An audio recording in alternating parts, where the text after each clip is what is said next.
It's Scarpaccio with the weekly Pele report for January 23rd of 2019. And oh, how was that eclipse, baby? Woo! Sun is in Aquarius. Mercury is going into Aquarius today. So I thought I'd try a little something different. Let us remember that nature is not only Mother Earth, but the entire cosmos is natural. Nature, ruled by natural laws. So let's get out there a little bit. And, you know, the moon is now in Virgo. Tomorrow she goes into Libra. Saturday, Scorpio. Sunday, we've got the 3/4 moon at 7 degrees Scorpio. Sun, 7 degrees Aquarius. We've got, and then by Wednesday, she goes into Sagittarius. So in the meantime, I mean, he's got, we got a T-square going on Friday when the moon comes into the opposition, with Mars over there in Aries.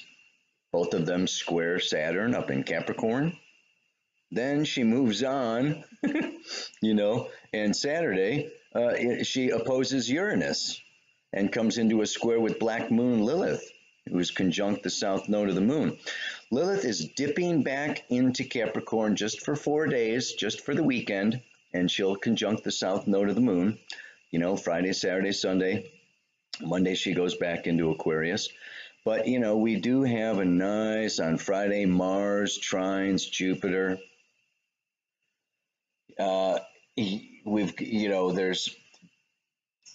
There's a number of, it's pretty convoluted, man, I'm trying to beat the clock here because I've only got so many pictures here, and I see this thing. I'm running out of time. Today, Mercury is square Uranus. It's like, pull your hair out. The sun conjuncts Black Moon Lilith and Mercury tomorrow. I mean, there's just all kinds of stuff going on. So let me take a look at the camera and talk a little bit more about what it is all about, baby. All right, let's try this one. Hi, everybody. Mercury square Uranus. This is going to be kind of a quirky Pele report. And not only that, it's opposite my sun. And the sun is opposite my Uranus. And life is freaking crazy. Thank God for astrology. Woo, baby.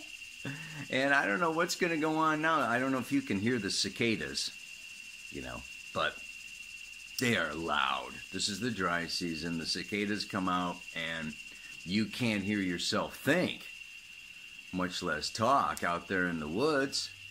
What am I going to do for the Pele report? Oh my God. Anyway, let's get on with it. What's going on? Wasn't that a beautiful weekend? It was not only, this beautiful blood super moon lunar eclipse, but it was accompanied by Venus conjunct Jupiter. Did you feel the Venus-Jupiter conjunction also? I'll bet you did. How could you not? And then what? Venus is now leaving Jupiter, like bye-bye. And it's like, Monday, Tuesday, Wednesday, and it's like we're thrown back into the grind. It's kind of a grindy time. And I was thinking about this grindy time. 2019, leading into 2020. 2020 is like the big one. The big cheese going on, but 2019 is this kind of segue, into what I want to call, this turning of the ages, I call it the changing of the guard. And this is particularly, relevant for this week, okay, and for the entire year of 2019 and even into 2020. What we're doing is we're getting a little foreshadowing of what's coming here, okay? As Black Moon Lilith comes back into Capricorn, hits that south node of the moon, okay, we've still got this Mars square Saturn going on, and a week from Friday, Mars is going to move on to square Pluto, okay, and then square the nodes. We're kind of coming into a little bit what we could call a storm here. But what we want to understand is the changing of the guard. And Saturn and Capricorn, okay, have to do with karma. Karma. What goes around comes around. What we put out comes back to us. What we reap, we sow. It's just natural, okay? And I know, you know, in the fifth dimension, there's no karma, and we're all one, and, you know, the light workers can go on about that. And we are also in the third dimension where there is karma, okay? Just, what's that, what's that thing the guy did where he just ate at McDonald's? Supersize me or something. He did this whole, it's like, you know what, you eat junk, okay, for 20 years and you're gonna die. So, you know, like, it's not, you don't have to call it karma. You can just call it like results. There are results, or consequences. That's another good one. There are consequences. So Capricorn, Saturn, you know, and now Lilith coming in to join, and the South Node and Pluto. It's like all this, like, it's time for consequences. Oh God, there was this old TV show, don't want to date myself, Truth or Consequences. It's a great one, man. But, so what I want to be saying is, with the changing of the guard, just think of it.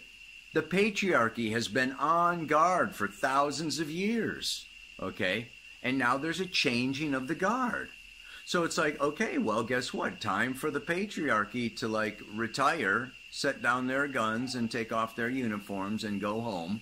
And at the same time, there's a new guard rising to take the place of the old guard. Dude, you know what I'm talking about. This is great. So what you're going to find is, and you know, whether you're reading the newspapers or this, that, or the other thing, you're going to find people, especially with Black Moon Lilith, you know, pointing the finger at, you know, I mean, Lilith is almost karma. Okay, you know, she's Kali. She's like, are you in integrity? Are you on track? Are you walking your talk? You know, and if not, guess what? I'm going to, like, slice you up and serve you for dinner. So she's coming around to this south node of the moon, you know, and Pluto, and we're like, this whole year we're having this Pluto-Saturn south node conjunction going on, and it's just like, it's powerful time for, you know, exposure of things that are, okay, just simply not moral, not ethical, not right, not, you know, not good for the next 7 generations and you know, in the future of humanity.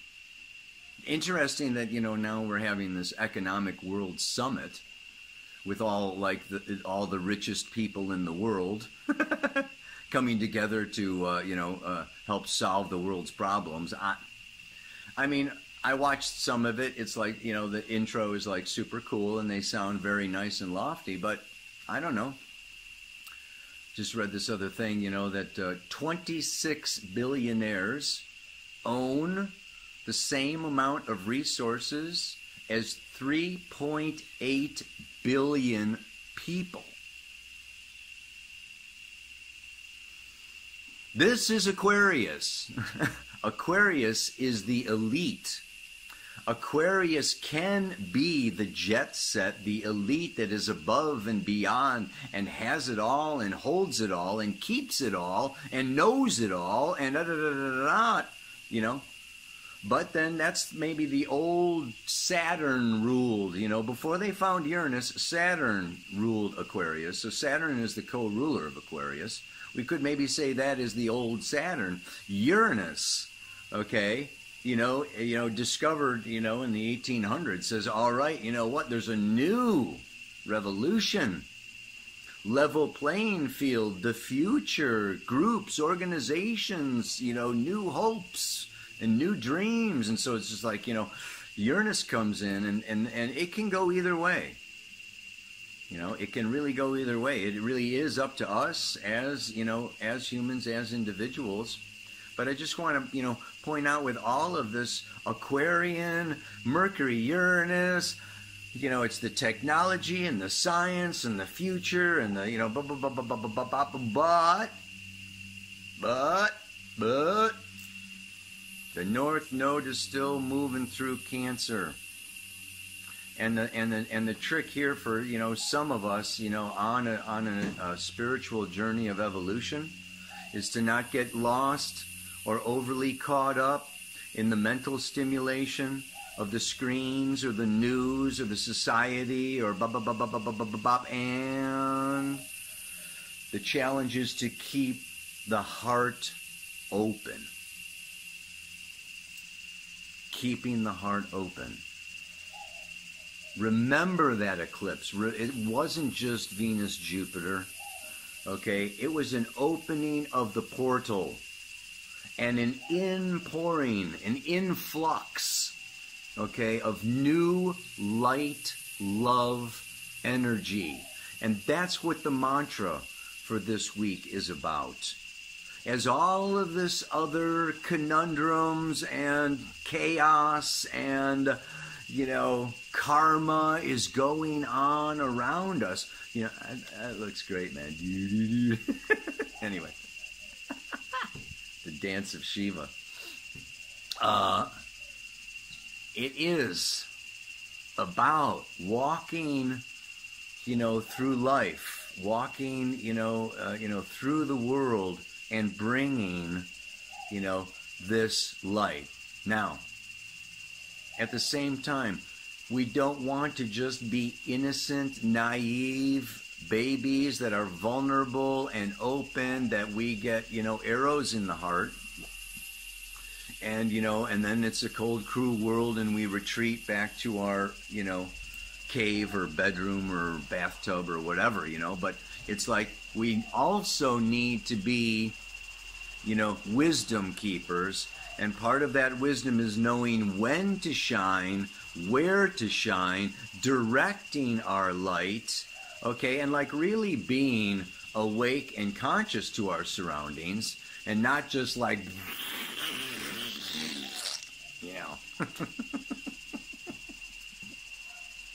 So this can also be a time where it's like, we're kind of going into, a time period here where we want to also be cautious and be aware and awake that not everybody's on the same page and not everybody's in the same evolutionary stage and not everybody is going to understand us.